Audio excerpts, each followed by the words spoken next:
Hey guys, Dadtries, and this is Diplomacy is Not an Option. I'm going to start out by saying I did ask for a review copy of the game and was pretty immediately told no, but that's okay. That's fine. And I really do mean it. It's okay. But I did just want to disclose the fact that I did ask and was denied. So what I did was I paid $20 for the game. Regular price is $30. And this is, of course, by Door 407. So, what is Diplomacy is Not an Option? Let me tell you. It's a lot like Age of Empires, if you will. So, Age of Empires, Age of Mythology, it's kind of your classic real time strategy, city builder.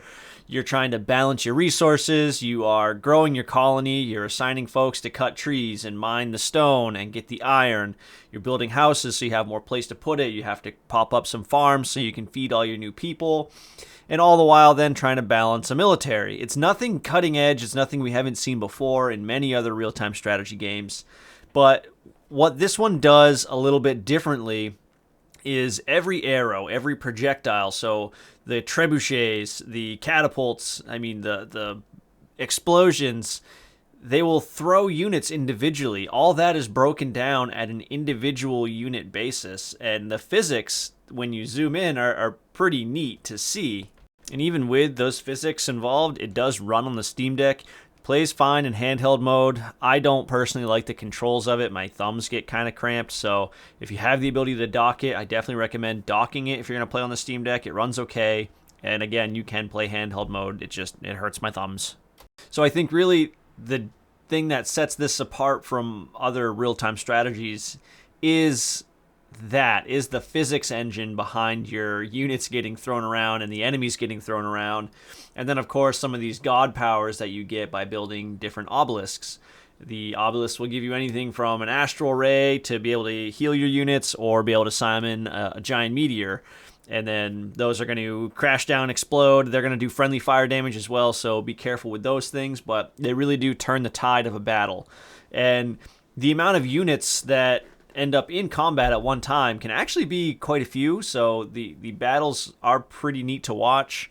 You can tell pretty definitively when you start winning or losing a battle. So I do like the combat system in this. It's pretty good. It offers a little bit more than the Age of Empires games if you're into those.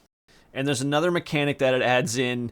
It forces you to make sure you have a gravedigger, someone who's going to go out and collect your dead and bring them to a cemetery. So you have to make sure you're investing resources into that.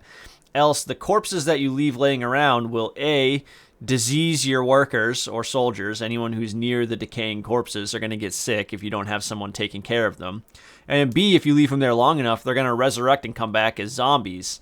And then you have a zombie problem to deal with. Really, the zombies aren't that big of a deal, but it's kind of annoying if you forgot about 5 or 6 of your units that died way off out there somewhere, and 10 minutes later they're attacking one of your farms and you've got to send a horse or something to go take care of those zombies. So I think it's a pretty neat mechanic. It's definitely one more thing to think about. Let me know if you've played the game, what you think about the zombie mechanic. It's not that big of a deal. At first I was like, oh, that's really cool. But then it was, I better build a wall so that when these soldiers eventually reanimate, they can't just waltz into my farm. So it really makes you want to seal off your borders more than anything else, I think, is kind of what that drives home. If you are playing this game and you're not used to scum saving a game, I suggest you do so. Just get over yourself and scum save, because there's nothing worse than putting a few hours into a campaign mission just to have to inevitably pause it. I mean, that's a very good benefit of the game. You hit the space bar and it pauses anytime. So it does kind of suck when you're maybe 3 play sessions into a campaign mission, because they can be pretty lengthy. Sometimes a few hours at a time, sometimes 4 hours. And, if you don't have 4 hours to just sit and play, then yeah, you got to break it up.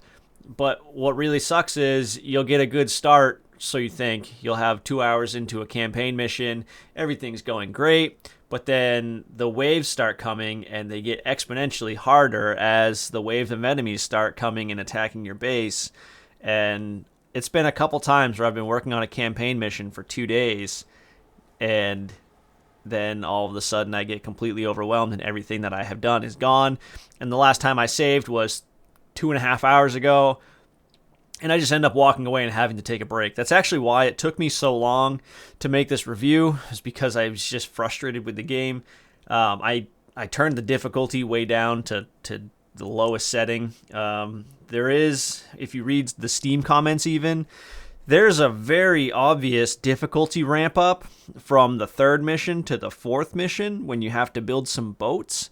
At least I'm pretty sure that's what it had me doing. I don't know if the other choices, there's a couple choices you can take depending on what factions you want to side with.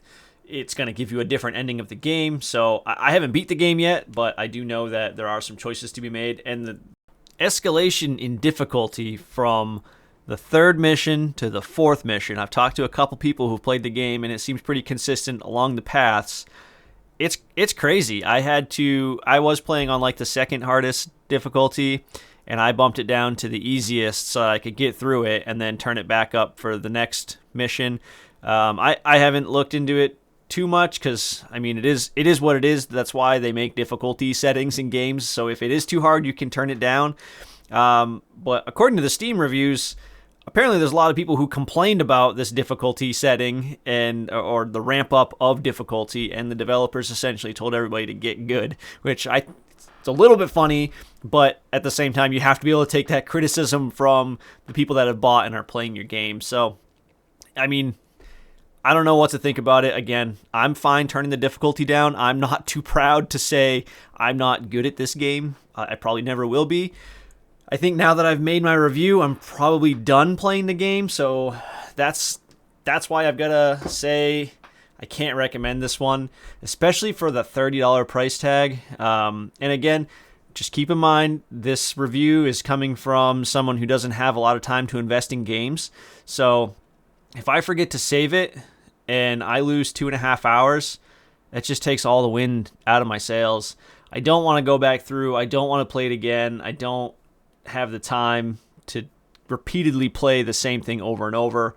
So that's why I'm going to give this one a pass. It's okay. It's a fun RTS, but I don't think I'm going to get 30 hours out of it. I just barely squeaked 20 hours out of it, and the last few hours were really taxing. I played it because I felt like I had to, not because I wanted to. And honestly, the feeling of relief now that I can be done with this game, I'm understanding that I didn't like it. So that's where I'm at with it. I'm gonna have to say pass on this one. If RTSs are really your thing, it is a good RTS, but it doesn't bring a whole lot more to the table than anything we've seen already. And for $30, that's pretty steep. Oh, and also my oldest kid doesn't like it either. So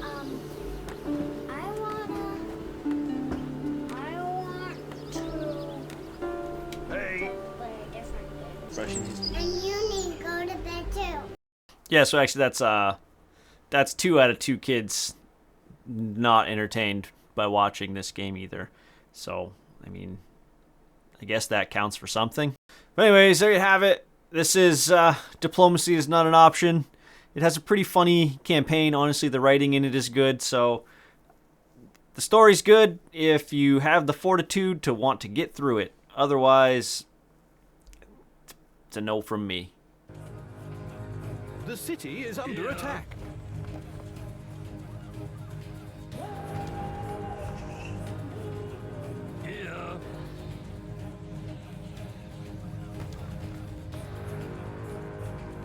Our fortifications are under attack.